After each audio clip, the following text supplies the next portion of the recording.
Alrighty, so here we've got this outdrive. This is the Mercruiser Pre Alpha. That's what a lot of us call it. It's a very commonly used term. I think Mercruiser called it the R or MR. Anyways, this is going to be pre-1985. I believe this boat's late 70s. Comes apart very similarly to the Alpha one, but let's take it apart and I'll show you a couple things on it. 9/16 for the trim cylinders, just like the Alpha ones. The Alpha 1 Gen 1s. Gen 2s had a clip here instead of nuts and bolts.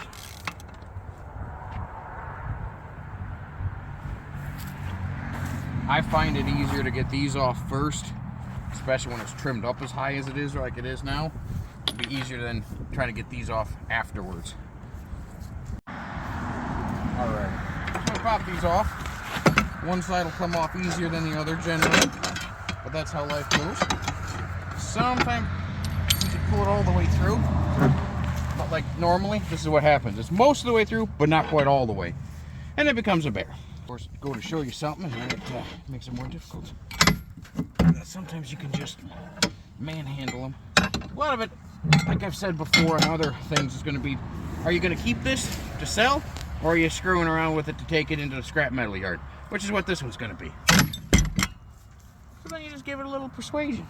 Alright, so now that's off. Now we're going to need to take the main pieces, the 6 main bolts that hold the drive on. Those are 5/8. Get an extension, it helps out a good deal. Now I'm going to just spin all 6 of these off.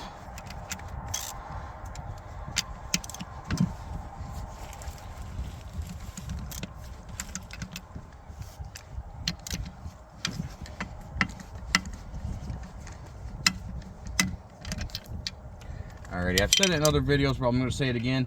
Make sure you get these washers off.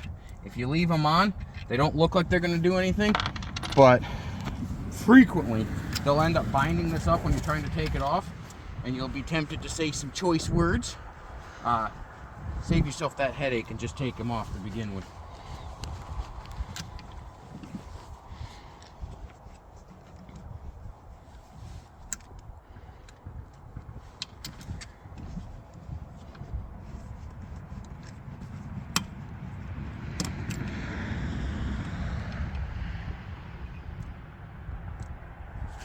Alrighty. Now that all of those are off, I find it easier to get a flathead screwdriver.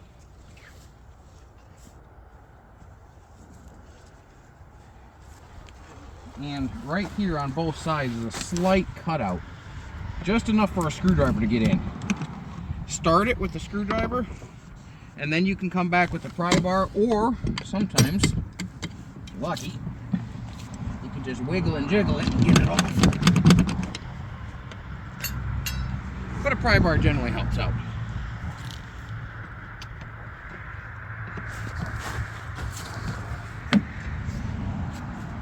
Shorter one would probably be a little easier for this tasking, but this one works. Now, when you're taking it off, there's this bar right here. It's a little bit of a trick to get your crowbar in on. It's only on that side, not on the other, on these old drives. And there it is. Pre-Alpha drive, off the engine.